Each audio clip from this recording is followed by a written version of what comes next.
Hi everyone, I am May Ella Unyo and I will be your presenter for today about educational system of India. India has a rich tradition of imparting knowledge. The Gurukula was a type of education system in ancient India with Shishya or the students living with the Guru in the same house.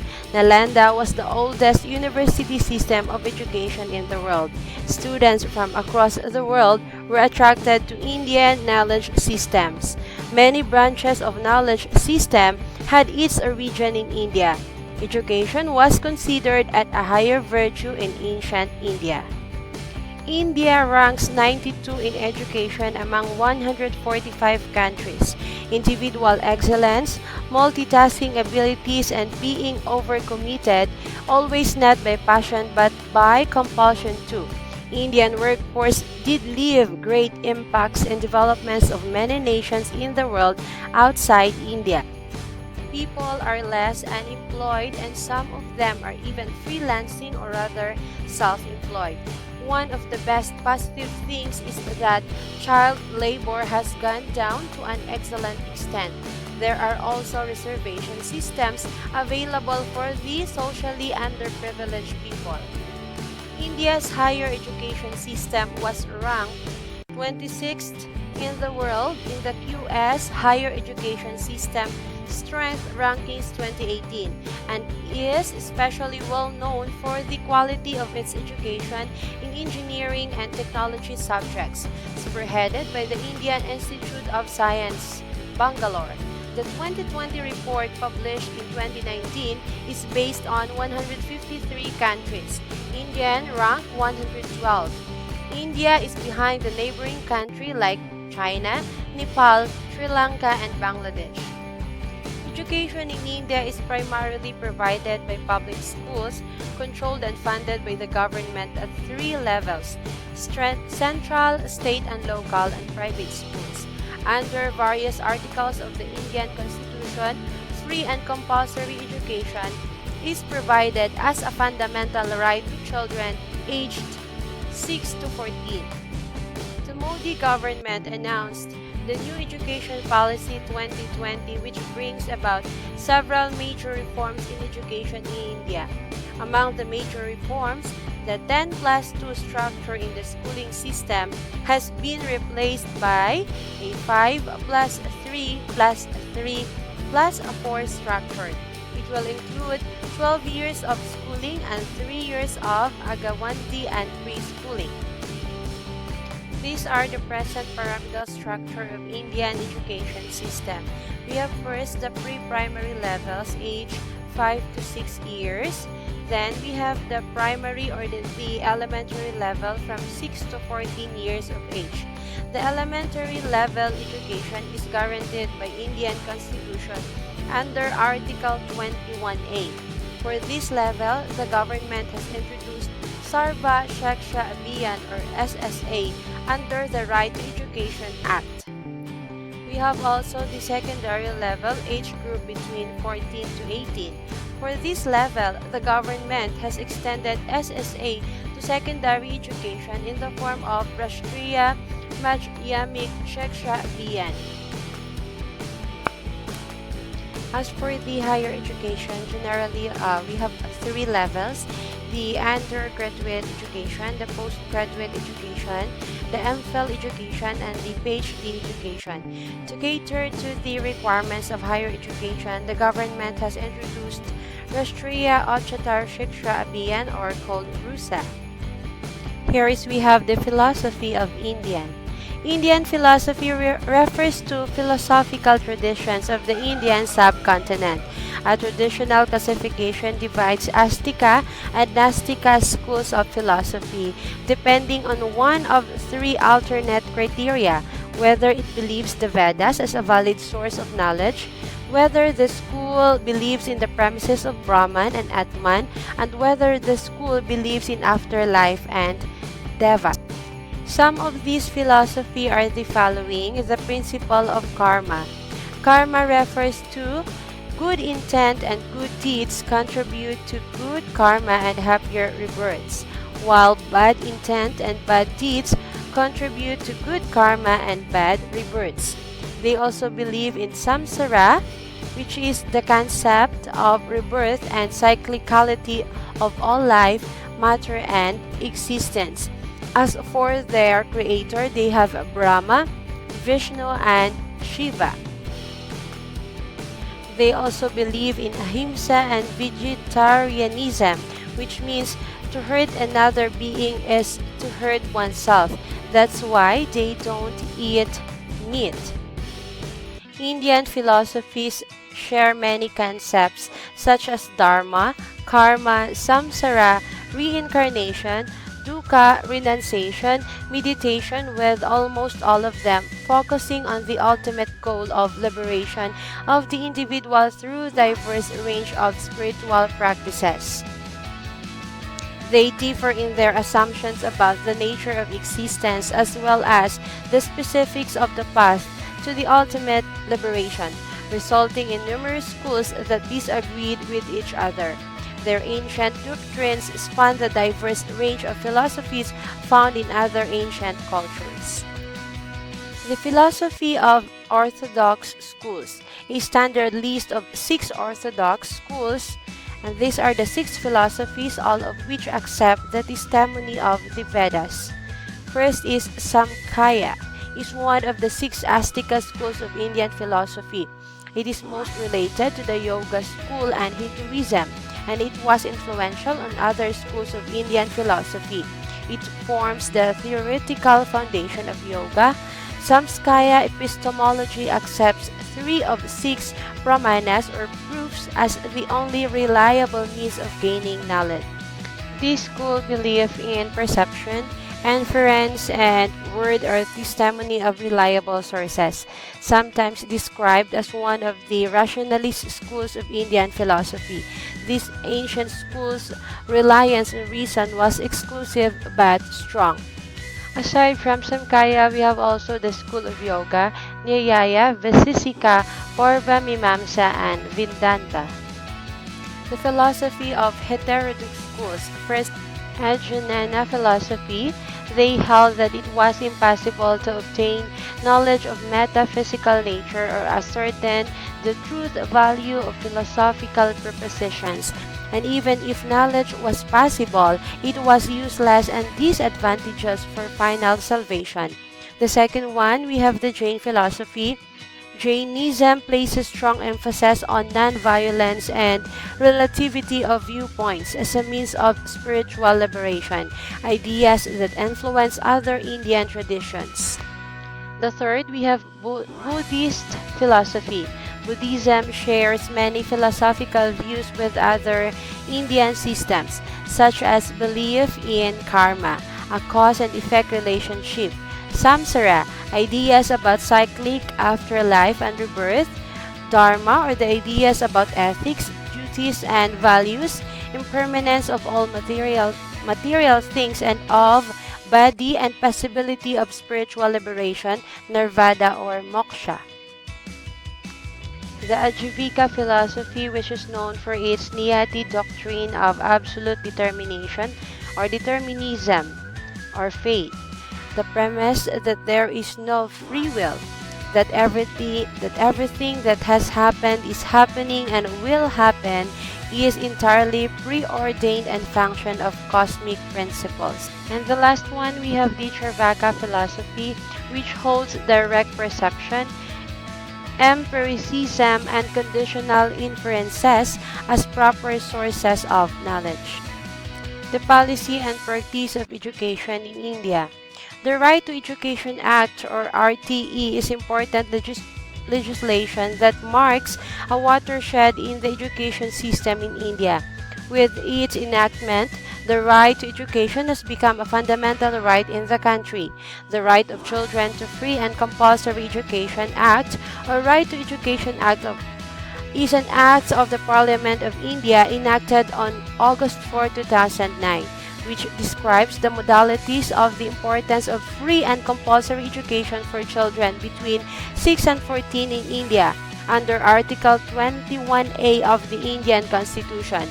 India became one 135 countries to make education a fundamental right for every child when the act came into force on April 1, 2010.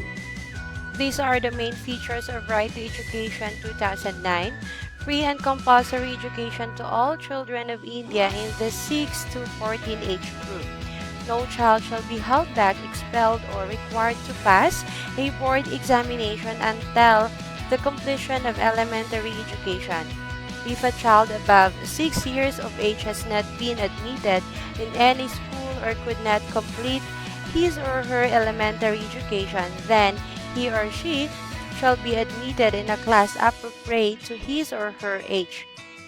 However, if a case may be where a child is directly admitted in the class appropriate to his or her age, then, in order to be at par with others, he or she shall have a right to receive special training within such time limits as may be prescribed. Provided further that a child so admitted to elementary education shall be entitled to free education till the completion of elementary education even after 14 years. For the purpose of admission to elementary education, the age of a child shall be determined on the basis of the birth certificate issued in accordance with the provisions of Birth, Death, and Marriages Registration Act of 1856 or on the basis of such other document as may be prescribed. No child shall be denied admission in a school for lack of age proof. A child who completes elementary education shall be awarded a certificate. Call need to be taken for a fixed student-teacher ratio. 25% reservation for economically disadvantaged communities in admission to Class 1 in all private schools is to be done. Improvement in the quality of education is important. School teachers will need adequate professional degree within 5 years or else will lose job. School infrastructures need to be improved in every 3 years, else recognition will be cancelled. Financial burden will be shared between the state and the central government. They have also the National Policy on Education or the NPE 1986, which provide environment awareness, science and technology education, and introduction of traditional elements such as yoga in Indian secondary school system. A significant new feature has been the extension of SSA to secondary education in the form of Rashtriya Madhyamik Shiksha Abhiyan. Rashtriya Madhyamik Shiksha Abhiyan, which is the most recent initiative of Government of India to achieve the goal of universalization of secondary education. It is aimed at expanding and improving the standards of secondary education up to Class X. As for the curriculum in India, National Council for Educational Research and Training, the NCERT is the apex body located at New Delhi, capital city of India. It makes the curriculum-related matters for school education across India. They have also the SEPSI, which sets curriculum from grades 1 to 12 and conducts examinations at the 10th and 12th standards that are called board exams. All India Secondary School Examination at the end of grade 10 and All India Senior School Certificate Examination at the end of grade 12 examinations are offered in Hindi and English. They have also the National Institute of Open Schoolings. The NAIS conducts two examinations, namely secondary examination and senior secondary examination, and also some courses in vocational education. They offer special education, a special integrated education for disabled children hurts the poor disproportionately. Methods of teaching and learning process in India. They have open and distance learning.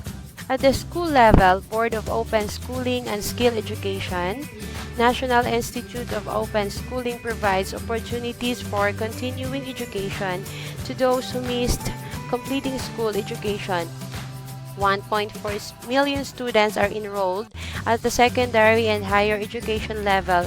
through open and distance learning. In 2012, various state governments also introduced state open school to provide distance education. At higher education level, Indira Gandhi National Open University coordinates distance learning. It has a cumulative enrollment of about 1.5 million, serviced through 53 regional centers and 1,400 study centers with 25,000 counselors. The Distance Education Council, or the DEC, an authority of IGNU, is coordinating 13 state open universities and 119 institutions of correspondence courses in conventional universities. While distance education institutions have expanded at a very rapid rate, but most of these institutions need an gradation in their standards and performance. There is a large proliferation of courses covered by distance mode without adequate infrastructure, both human and physical. There is a strong need to correct these imbalances. Massive online courses are made available for free by the HRD Ministry and various educational institutes. They also have this midday meal scheme. The midday meal scheme is a school meal program of the government of India designed to improve the nutritional status of school-aged children nationwide by supplying free lunches on working days for children in primary and upper primary classes in government-aided local body education guarantee scheme, and alternative innovative education centers, madarsa and maktabs supported under Sarva Shiksha Abhiyan and National Child Labor Project schools may run by the Ministry of Labor, serving 120 million children in over 1,265 schools and education guarantee scheme centers. It is one of the largest such, with the twin objectives improving health and education of the poor children. India has embarked upon an ambitious scheme of providing midday meals in the government and government-assisted primary schools. The administrative and logical responsibilities of this scheme are enormous, and therefore offering food stamps or income transferred to targeted recipients is considered as an alternative. Teacher-students relationship in India. Inside the classroom, the relationship between teachers and students in India is different from that in the United States. It is more formal than you find at American colleges and universities. It is If you keep a few of these differences in mind, it will help prevent misunderstandings and miscommunication between you and your teachers. In India, there is still a guru-shishya relationship followed in most educational institutions which translates into a respect and more hierarchical relationship with the teacher. But approaching teachers for meetings in India is quite easy. Inside the classroom, students should show a high level of respect toward their teachers. This respect may be shown in ways that are somewhat different than in the United States. It is expected that students will go to class on time, turn off their cell phones, be well prepared, and let the teachers know if they are sick or will otherwise miss class. Keep in mind that some behavior that is acceptable in the United States may convey a message of disrespect in India. The school in India maintains a strict no eating in class, no chewing gum or noisy drinking of non-alcoholic beverages policy. It would also be recommended not to wear shorts in the class. A pair of jeans or trousers will best suit the college dressing etiquette in India. Within the classroom, an instructor may call on students whom they feel are not speaking up enough for answers. Students should not feel that they are being picked on. It is common for students to come to the campus and realize afterwards that the classes are cancelled. In situations like this, The students either get an email from the professor or a message from the class representative on your phone. The traditional Arkarya versus the modern. Teacher Mahatma Gandhi, in his debate with British parliamentarian Philip Hartog in 1931, is said to have described the indigenous Indian education system as the beautiful tree. And the root of this beautiful tree of Indian education was the nourishing relationship between the teacher and the student. The Acharya or the Guru was not merely an instrument for transmission of knowledge. He or she was an all-pervasive influence on the life and character of the student. The Guru was a father, mother, friend, counselor, motivator, role model, and spiritual guide, all rolled into one. Swami Vivekananda laid great emphasis on this living contact between the teacher and the student. According to him, Guru Rahavasa, or living with the Guru, was the most important aspect of education and not book learning. The present system of education is precisely lacking in this respect. The academic routine and career pressures leave no scope for nurturing such a long-lasting and transformative relationship. Vivekananda strive hard to revive the Gurukula system of teaching through a chain of modern Gurukula institutes in Tamil Nadu.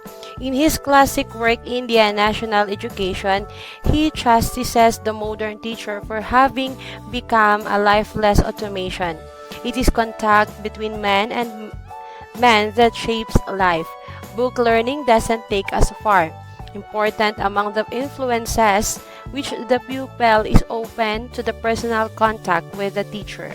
Indeed, it is more lasting than the influence of the parent, but unfortunately, the teacher influence is waning under modern conditions.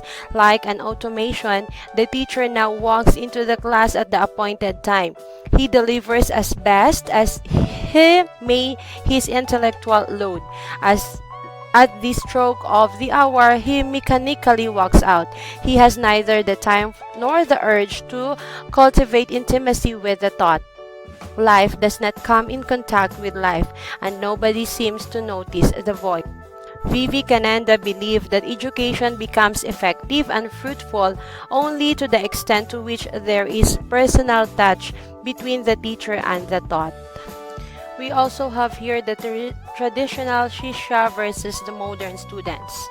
Today's teachers do not encounter a classroom of obedient and disciplined students who can be readily molded into predetermined form. It is not fresh clay but half-baked clay which they get to work with. They face brickbats and taunts from crowds of unruly and organized gangs who pass off as students.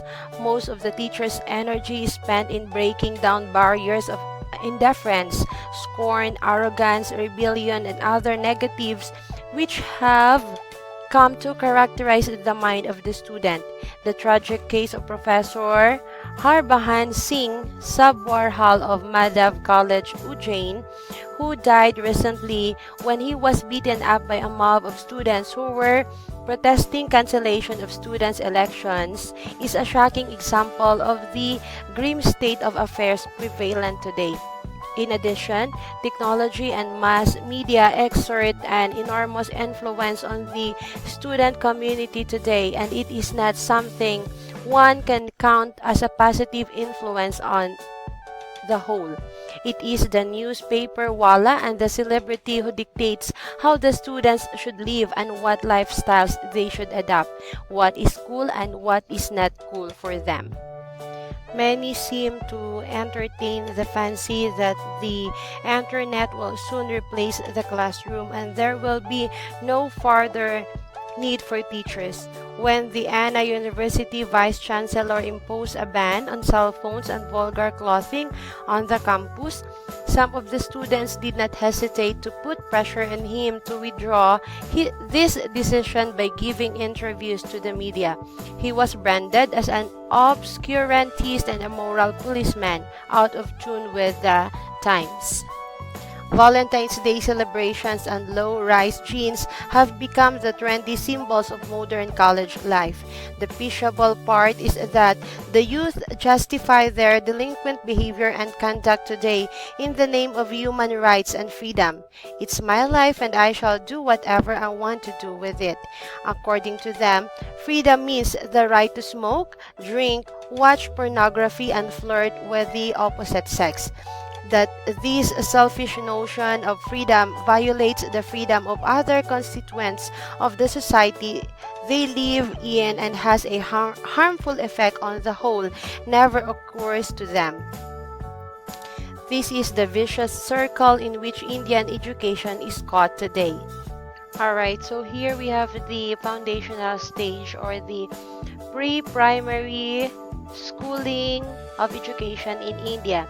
It divides the foundational stage into two parts, age of 3 to 8, 3 years of preschool Anganwadi, and 2 years of primary classes 1 to 2.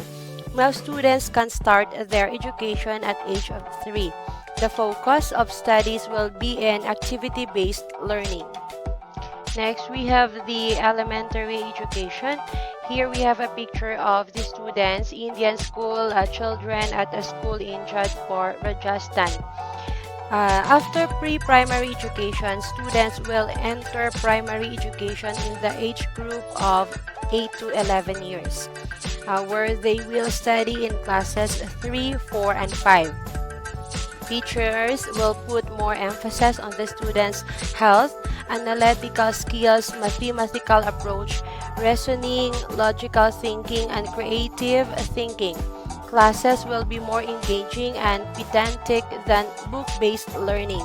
It will gradually introduce subjects like speaking, reading, writing, physical education, languages, art, science, and mathematics. Their secondary education is also called middle stage education. These are from class 6th, age of 11 to 14 years onward. Additional vocational programs will be added that will provide deeper and practical knowledge in subjects like sciences, mathematics, arts, social sciences, and humanities. Next to that is the senior secondary education or the senior secondary schooling. After completing class 8, the students will join senior secondary school between 14 and 18 years.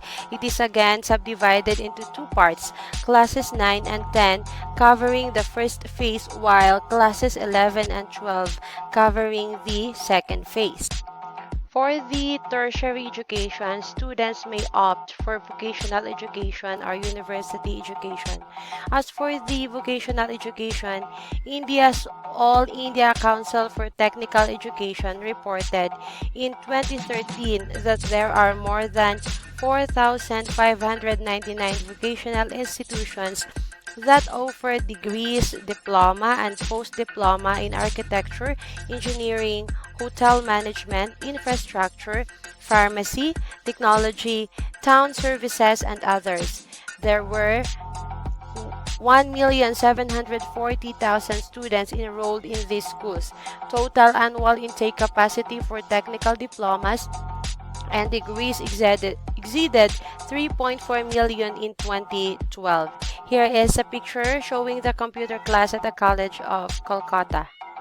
After passing the higher secondary education, students may enroll in general degree programs such as bachelor's degree in arts, commerce or science, or professional degree programs such as engineering, medicine, nursing, pharmacy, and law graduates. India's higher education system is the third largest in the world after China and the United States. The main governing body at the tertiary level is the University Grants Commission, which enforces its standards, advises the government, and helps coordinate between the center and the state up to post-graduation and doctorate. Accreditation for higher learning is overseen by 12 autonomous institutions established by the University Grants Commission. The government has launched Rashtriya Uच्चतर Shiksha Abhiyan to provide strategic funding to state higher and technical institutions. Some institutions of India, such as the Indian Institutes of Technology and National Institutes of Technology, have been globally acclaimed for their standard of undergraduate education in engineering.